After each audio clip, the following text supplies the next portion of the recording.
Unacademy लाया है 60 days का crash course for life sciences for CSIR UGC net 2021, जो कि स्टार्ट हो रहा है आपका 21 अप्रैल को। और इस जो बैच है, इस क्रैश कोर्स को एक्चुअली ये लीड कर रहे हैं चरणजीत कौर और वीरेंद्र सिंह, जो हैं अनअकैडमी के top educators.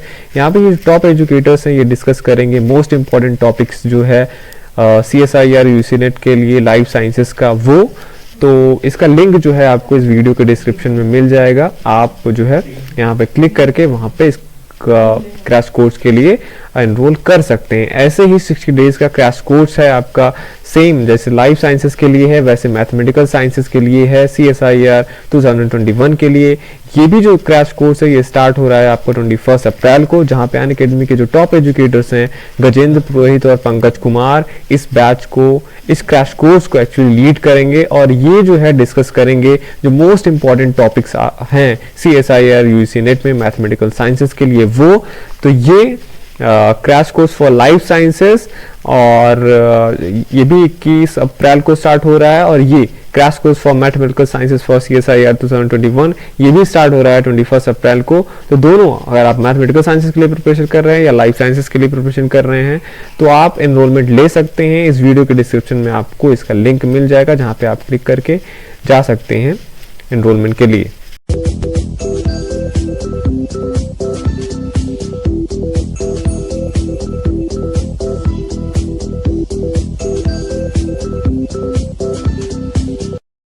Hello friends, welcome to channel masters of botany again. मैं हूं आपका दोस्त विनय कुमार सिंह। इस वीडियो में हम जानते हैं एम्ब्रियोजेनेसिस के बारे में, या जिसको एम्ब्रियोजेनी भी बोला जाता है। जब भी आप क्वेश्चन सॉल्व करते हैं उसमें आता है कि ये किस टाइप का एम्ब्रियो जेनी है, पिपरैट टाइप, क्रूसिफर और onagrad type, asterad type, chenopodiad type, solanad type या कैरोफिलेट टाइप। ये सब जो टर्म्स हैं कैसे आपको पता चले क्या है, इसके पीछे आपका अगर कॉन्सेप्ट नहीं है तो ये वीडियो के अंत में आपको सारी चीज का कॉन्सेप्ट पता चल जाएगा। तो बने रहिए हमारे साथ। चलते हैं, सबसे पहले हम आपको बताते हैं स्टोरी जाइगोट की। जाइगोट आपका कॉन्सेप्ट इसके लिए तो बहुत ही क्लियर होगा।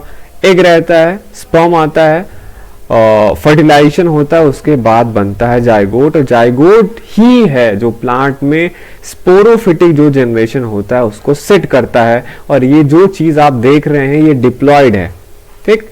जाइगोट क्या होता है? डिप्लॉयड होता है। अब देखिए जो एम्ब्रियोजेनेसिस का प्रोसेस है आपका, ये होता है जाइगोट में डिवीजन के बाद, ठीक है। जाइगोट ही आपका डिवाइड कर करके एम्ब्रियो बनाता है, और एम्ब्रियो फर्दर ग्रोथ करके इंडिविजुअल प्लांट बनाते हैं। या एनिमल्स में अगर हम बात कर लें तो वो जो होता है इंडिविजुअल बनाते हैं जाइगोट ही, ठीक। जाइगोट से एम्ब्रियो का फॉर्मेशन होना ही एम्ब्रियोजेनेसिस है, एम्ब्रियोजेनी है। तो ठीक, तो दो चीजें आपको यहाँ पे क्लियर हो गई। फर्टिलाइजेशन के बाद बना ये स्ट्रक्चर जो आप अपने स्क्रीन पे देख रहे हैं, जाइगोट, और फिर जाइगोट से एम्ब्रियो का फॉर्मेशन होना ही एम्ब्रियोजेनी कहलाता है, ठीक। अब जो ये सारे टर्म्स आपने यहाँ पे देखे, पिपरैट, क्रूसिफर, एस्ट्रेट, किनोपोडिएट, सोलेनाइड, कैरियोफिलेट, साइंटिस्ट लोगों ने रिसर्च करके इतने टाइप के एम्ब्रियोजेनेसिस जो है प्लांट्स में डिस्कवर किए हैं, और आपको उनके बीच में क्लियर कट डिफरेंसेस पता होने चाहिए। और यही चीजें आपसे एक्सपेक्ट किया जाता है एग्जाम में कि आप इसका आंसर दे पाएंगे। तो हम चलते हैं। अब देखिए, जाइगोट को अगर एम्ब्रियो बनाना है, मैंने आपसे बोला कि जो जाइगोट है वो जब एम्ब्रियो बनाएगा तो उसमें होना है डिवीजन। अगर मैं आपसे यहाँ पे एक क्वेश्चन पूछूं कि ये जो जाइगोट का डिवीजन होने वाला है, एक तो डिवीजन होगा, डिवीजन का मतलब बस कटना है। समझ लीजिए आप अपने स्क्रीन पे एप्पल देख रहे हैं, तो किस प्लेन में वो डिवीजन होगा? वर्टिकल, हॉरिजेंटल या कुछ और प्लेन में? क्या आप गेस कर सकते हैं? आपको आइडिया है कि जाइगोट किस प्लेन में डिवीजन करता होगा? नहीं आइडिया है, या शायद आप बता देंगे हाँ मुझे पता है, ट्रांसवर्स होगा या लॉन्गिट्यूडनल होगा। तो मैं आपको बता दूं कि जितने भी फ्लावरिंग प्लांट हैं, जब उनका स्टडी किया गया तो ये देखा गया कि उनमें जो जाइगोट का डिवीजन होता है वो क्या होता है? इसके बेसिस पे ही, जो एक्चुअली जो आपने देखा पिपरैट टाइप, सोलेनाइड टाइप, कैरोफिलेट टाइप, इसके बेसिस पे ही इनका क्लासिफिकेशन किया गया है कि जाइगोट में पहला डिवीजन जो है कौन सा होगा। तो ये आपका जाइगोट हो गया। जब जाइगोट का डिवीजन वर्टिकल होता है, ध्यान दीजिए, ये सबसे रेयर इवेंट है आपका। जब जाइगोट का पहला डिवीजन वर्टिकल होगा तो ये जो आता है टाइप का एम्ब्रियोजेनी पिपरैट टाइप का कहलाता है। ये आपको लॉरेंथेसी फैमिली में या पाइपरेसी फैमिली में देखने को मिलता है। तो क्या हो गया आपका, दो चीजें आपको यहां से याद रखना है कि ये जब जाइगोट का पहला डिवीजन वर्टिकल होता है या लॉन्गिट्यूडनल बोल लीजिए इसे, तो वो पिपरैट टाइप का कहलाता है और ये लॉरेंथेसी फैमिली में या पाइपरेसी फैमिली में मिलता है और ये सबसे रेयर है। तो ठीक है, तो कभी भी आपसे कोई भी बोले कि जाइगोट का पहला डिवीजन वर्टिकल हो रहा है तो किस टाइप का है, आप आराम से क्या बोल दीजिएगा, पिपरैट टाइप का। ठीक, नेक्स्ट चलते हैं हम। जाइगोट का जो डिवीजन है ये मैंने आपसे बोला कि वर्टिकल वाला रेयर है, तो मोस्ट कॉमन क्या है, आप इजीली गेस कर सकते हैं कि मोस्ट कॉमन जाइगोट का जो फर्स्ट डिवीजन है वो ट्रांसवर्स होता है। मतलब जितने भी फ्लावरिंग प्लांट्स हैं, जब भी उसमें एम्ब्रियोजेनेसिस होता है तो उसका जो डिवीजन होता है वो ट्रांसवर्स होता है। तो ये सबसे ज्यादा कॉमन है कि जाइगोट का डिवीजन क्या होगा, ट्रांसवर्स होगा। अब देखिए, एक तो आपको मिल गया पिपरैट टाइप का, तो ऐसा ही आप की बनाते चले जाइए। जाइगोट का पहला डिवीजन वर्टिकल होगा तो पिपरैट होगा। बाकी की सारी कहानी क्या होगी, बाकी की सारी फ्लावरिंग प्लांट में कहानी क्या होती है, वहां पे ट्रांसवर्स डिवीजन होता है। अब ट्रांसफर जो बाकी के सारे एम्ब्रियोजेनेसिस के टाइप हैं वो इसके बाद वाला क्या डिवीजन होगा उस पे डिपेंड है, आप ये याद रखिए। तो ये हो गई piperad type of clear, rest of the flowering plants has transverse division. अब इसके बाद हम बाकी की कहानी की बात करते हैं। ये हो गया आपका जाइगोट। अब आपका इस स्टेज में हो गया, 2 सेल स्टेज में आपका जाइगोट आ चुका है। ठीक, अब नेक्स्ट, अगर देखिए, हाँ एक चीज मैं आपको बताना भूल गया कि अब जो जाइगोट का ट्रांसफर डिवीजन हुआ, आपको एक एपिकल सेल मिला, एक बेसल सेल मिला। नीचे वाला सेल, नीचे वाला हाफ पोर्शन बेसल सेल होगा, ऊपर वाला एपिकल सेल होगा। अब जो बाकी की कहानी है वो डिपेंड करता है कि ऊपर जो वाला सेल है उसका डिवीजन कैसे हो रहा है। तो ये याद रखिए, अगर ऊपर का डिवीजन क्या होगा, वर्टिकल होता है, तो ये जो आपको टी शेप्ड का स्ट्रक्चर मिला, इसमें दो मेन मोस्ट कॉमन टाइप के क्या आते हैं, आपके एम्ब्रियोजेनी के टाइप आते हैं। क्रूसिफर या जिसे हम ओनाग्रेड टाइप का एम्ब्रियोजेनी बोलते हैं, और एक आता है आपका एस्टरेट। तो ये दो ही टाइप है, क्रूसिफर आप बोलिए या ओनाग्रेड बोलिए, एक ही है, और एक दूसरा टाइप का एस्टरेट टाइप। ठीक है, अब इसका भी आगे ये दो क्यों है इसका भी मैं आगे बताऊंगा। ठीक, तो यहां तक कहानी क्लियर। जाइगोट का वर्टिकल डिवीजन होता है जो रेयर है, पिपरैट में आ गया। अगर ट्रांसफर होता है तो आ जाइए, आगे आ जाइए। ठीक, आगे बढ़ जाइए अगर ट्रांसफर की बात हो रही है। अब ट्रांसफर्स में भी आगे उसका एपिकल सेल का डिवीजन अगर वर्टिकल होता है तो इसमें आपको दो मिल सकता है, क्रूसिफर और ओनाग्रेड, और दूसरा क्या है, स्ट्रेट टाइप का। अब इन दोनों में आप कैसे पहचानेंगे कि क्रूसिफर है या स्ट्रेट टाइप का है।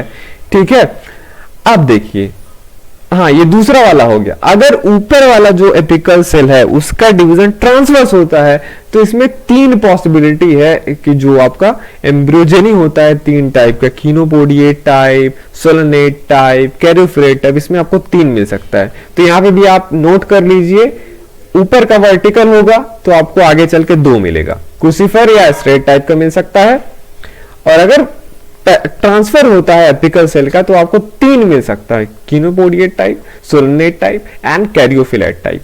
ठीक है, यहां तक कहानी क्लियर हो गई। अब मैं आपको पहला वाला बताऊंगा कि जब एपिकल सेल का फर्स्ट डिवीजन जो होगा वर्टिकल होगा तो कैसे आप पहचानेंगे क्रूसिफर वाला है या स्ट्रेट टाइप वाला है। चलते हैं नेक्स्ट पे। देखिए यहां पे बात होती है कि कंट्रीब्यूट कौन कर रहा है। देखिए जब जाइगोट का पहला डिवीजन तो ट्रांसफर होता है ना, पिपरैट वाले को छोड़ के बाकी सब में। अब इसमें जब वर्टिकल हुआ तो आपके पास दो बचा, क्रूसिफर या स्ट्रेट। अब क्रूसिफर वाला कब होगा, जिसको हम ओनाग्रेड भी बोलते हैं, कब होगा, जब केवल ये जो एपिकल सेल है, इसको जो दोनों सेल आपने देखा, ये आगे चल के कंट्रीब्यूट करेगा एम्ब्रियो के फॉर्मेशन में। मतलब जो टोटल आपका एम्ब्रियो बनेगा उसमें केवल हिस्सेदारी होगी आपके एपिकल सेल वाले पोर्शन की, जो आपने रेड से मैंने किया है, जो रेड ब्लॉक है आपका। ठीक है, तो एपिकल सेल अगर पूरा का पूरा कंट्रीब्यूट करेगा एम्ब्रियो फॉर्मेशन में और बेसल सेल हिस्सा ही नहीं लेता है एम्ब्रियो के फॉर्मेशन में, तो ये क्रूसिफर टाइप का हो गया, जिसे आप ओनाग्रेड टाइप भी बोल सकते हैं। वही स्ट्रेट कब होगा, जब सारा का सारा, ठीक, apical cell as well as basal cell दोनों के दोनों कंट्रीब्यूट करेंगे एम्ब्रियो के फॉर्मेशन में, तो ये होगा एस्ट्रेट टाइप का। तो कहानी क्लियर, एक बार मैं फिर से सारी चीजों को रिव्यू कर देता हूं। आपके पास यहाँ पे जाइगोट था, जाइगोट में मैंने आपसे बोला पॉसिबिलिटी, मैंने आपसे पूछा कि वर्टिकल होगा या ट्रांसवर्स, तो आप गेस नहीं कर पाए थे। फिर मैंने आपसे बोला जब वर्टिकल होता है तो पिपरेट वाला उसे बोलते हैं, जो रेयर है, और जो मोस्ट कॉमन है वो क्या है आपका ट्रांसवर्स है, जो rest of the following plants में पाया जाता है। अब इसके आगे कहानी, इसका क्लासिफिकेशन और बेसिस है कि ऊपर वाला जो एपिकल सेल है इसका वर्टिकल डिवीजन होगा या ट्रांसवर्स डिवीजन होगा। तो वर्टिकल डिवीजन होता है तो आपके पास दो पॉसिबिलिटी थी, क्रूसिफर या स्ट्रेट टाइप वाला पाने की, और जब ट्रांसवर्स होता है तो आपके पास तीन पॉसिबिलिटी थी। अब जब ऊपर वाला वर्टिकल हुआ तब इसमें क्रूसिफर कब होगा, स्ट्रेट कब होगा, ये मैंने आपको बताया कि कंट्रीब्यूट अगर केवल एपिकल वाला सेल्स करते हैं एम्ब्रियो फॉर्मेशन में तो क्या होगा, क्रूसिफर या ओनाग्रेट टाइप वाला। अगर दोनों के दोनों apical as well as basal cell contribute करते हैं एम्ब्रियो फॉर्मेशन में तो आपका होगा स्ट्रेट टाइप वाला। ठीक, अब तो ये बात हुई कि एपिकल सेल का जो डिवीजन है ये वर्टिकल हो रही। अब हम आते हैं कि अगर जो rest of the flowering plant में मान लीजिए ये होता है ट्रांसवर्स डिवीजन, इसमें जो ऊपर वाला एपिकल सेल है इसका डिवीजन पहला वर्टिकल ना हो करके, क्योंकि वर्टिकल जब हो जाता है तो उसमें क्या क्रूसिफर और स्ट्रेट टाइप वाले आ जाते हैं। अगर वर्टिकल ना हुआ एपिकल का, ट्रांसवर्स हो गया, तो इसमें मैंने आपसे बोला तीन पॉसिबिलिटी मिलता है, चिनोपोडिएट type, सोलेनेट type and caryophyllad type.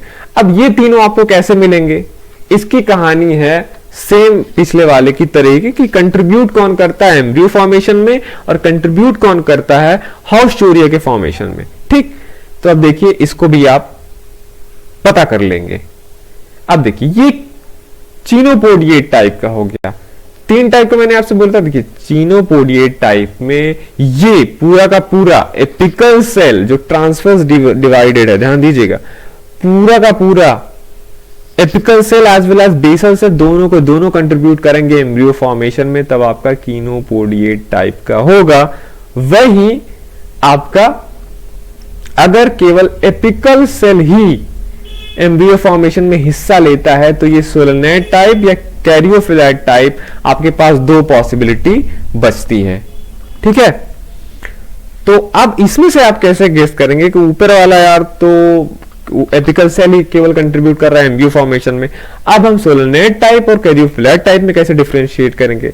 अब एक और ले लेते हैं यहाँ पे कंसेप्ट कि हाउस्टोरिया फॉर्मेशन में बेसल सेल हिस्सा लेता है कि नहीं लेता है, इसके बेसिस पे आप पहचान सकते हैं कि सोलेनेट टाइप होगा कैरियोफिलेट टाइप होगा। नेक्स्ट पे चलेंगे, देखिए सोलेनेट टाइप में ऊपर वाला सेल तो मैंने बोला कि एम्ब्रियो फॉर्मेशन में हिस्सा लेगा दोनों में, सोलेनेट टाइप में कैरियोफिलेट टाइप, लेकिन नीचे वाला बेसल सेल जो है सोलेनेट टाइप में कंट्रीब्यूट करता है सस्पेंसर के फॉर्मेशन में, वही कैरियोफिलेट टाइप में no contribution in suspensor formation of basal cell.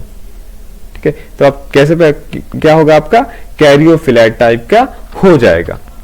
ठीक है, ये आपकी यहां तक की स्टोरी रही, इसके बेसिस पे आप सारा का सारा पहचान सकते हैं जो मैंने आपसे बोला पहले, जो स्लाइड में मैंने आपसे सारा कुछ दिखाया कि कितने टाइप के आपके एम्ब्रियोजेनेसिस हो सकते हैं। पिपरेट टाइप कब होगा, जब जाइगोट का डिवीजन वर्टिकल हुआ, क्रूसिफर और एनाग्रेट टाइप बाकी के जो सारे हैं आपके, जब जाइगोट का डिवीजन ट्रांसवर्स होगा उसमें आते हैं।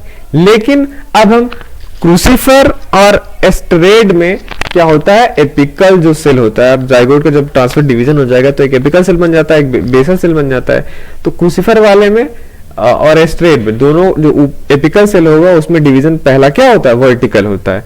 अब उस पर डिपेंड करता है कि कंट्रीब्यूट क्रूसिफर वाले में क्या होता है। क्रूसिफर वाले में मैंने आपसे बोला था कि जो एम्ब्रियो के फॉर्मेशन में कंट्रीब्यूशन है केवल ऊपर वाला सेल ही करेंगे, एपिकल सेल, वही स्टेट में पूरा का पूरा करेगा। और ऐसे ही मैंने आपसे जो बाकी के बचे हैं ये आपका चिनोपोडिएट, सोलेनेट और कैरियोफिलेट टाइप में कैसे आप डिफरेंशिएट करेंगे, ये डिपेंड करता है कि एम्ब्रियो फॉर्मेशन प्लस हाउस्टोरिया के फॉर्मेशन में कौन कौन पार्टिसिपेट करता है। ये चिनोपोडिएट टाइप, सोलेनेट टाइप और कैरियोफिलेट टाइप में एपिकल सेल का डिवीजन ट्रांसवर्स होता है। यहाँ पे पूरा का पूरा सेल जो है अगर कंट्रीब्यूट करता है एम्ब्रियो फॉर्मेशन में तो कीनोपोडिएट टाइप, और अगर केवल एपिकल सेल करता है तो सोलेनोइड टाइप या कैरोफिलेट टाइप हो सकता है। अब इसमें डिफरेंशिएट कैसे करेंगे कि सोलेनोइड टाइप में जो होता है बेसल सेल सस्पेंसर बनाता है, वहीं कैरोफिलेट टाइप में सस्पेंसर नहीं बनता है बेसल सेल से। तो ये आपके पूरे एम्ब्रियो जेनी हो गए, कैसे फ्लावरिंग प्लांट्स में एम्ब्रियोजेनेसिस होता है उसका टाइप। अब आप होप कि आप कभी नहीं भूलेंगे ये। तो ये आपके पास अब पूरी कहानी है। जाइगोट था हमारा, हमने आपको बताया वर्टिकल डिवीजन होगा कि ट्रांसफर डिवीजन होगा, वर्टिकल होगा तो पिपरेट टाइप, ट्रांसफर होगा तो बाकी की सारी कहानी आएगी। अब ट्रांसफर में भी एपिकल सेल का डिवीजन वर्टिकल होगा तो क्रूसिफर मिल सकता है आपको, स्ट्रैड मिल सकता है, और अगर ट्रांसवर्स होगा एपिकल सेल का तो वो आपको बाकी के 4 मिल सकते हैं। अब एपिकल सेल वाला अगर वर्टिकल हो भी गया तो आप क्रूसिफर और स्ट्रैड को कैसे पहचानते कि कौन सा कंट्रीब्यूट कर रहा है एम्ब्रियो के फॉर्मेशन में। केवल एपिकल सेल अगर कंट्रीब्यूट करते तो होता क्रूसिफर, अगर पूरा का पूरा करता तो होता है स्ट्रैड। वहीं अगर ट्रांसफर हो गया मान लीजिए एपिकल का तो आपके पास 4 ऑप्शन थे। अब उसमें डिपेंड करता है कि एपिकल वाला जो है cell as well as basal सारे के सारे कंट्रीब्यूट करते हैं एम्ब्रियो फॉर्मेशन में, तो वो होता है आपका कीनोपोडिएट टाइप। और अगर दूसरे पे आ जाते हैं कि केवल एपिकल सेल कंट्रीब्यूट करता है एम्ब्रियो फॉर्मेशन में, बेसल सेल नहीं करता, फिर आपके पास 2 ऑप्शन आते। अब देखते हैं हम कि बेसल सेल जो होता है हॉस्चुरिया फॉर्मेशन में हेल्प करता है तो वो क्या होता है सोलेनोइड टाइप, और अगर नहीं करता तो क्या होता है वो कैरियोफिलेट टाइप का होता है। तो ये होल स्टोरी आपके सामने है। होप कि आपका कॉन्सेप्ट इसके बारे में पूरा का पूरा क्लियर कट हो गया होगा। आप ये वीडियो देख रहे थे आपके चैनल मास्टर्स ऑफ बॉटनी पे। अगर आपने अभी तक सब्सक्राइब नहीं किया इस चैनल को तो जरूर सब्सक्राइब कर लीजिए। ऐसे ही मैं वीडियोस रेगुलरली इस चैनल पे अपलोड करता रहूंगा जो आपको कॉन्सेप्ट को एकदम क्लियर करते रहेंगे। तो चलता हूं, मैं मिलूंगा आपसे किसी और वीडियो में। Thank you for watching this video.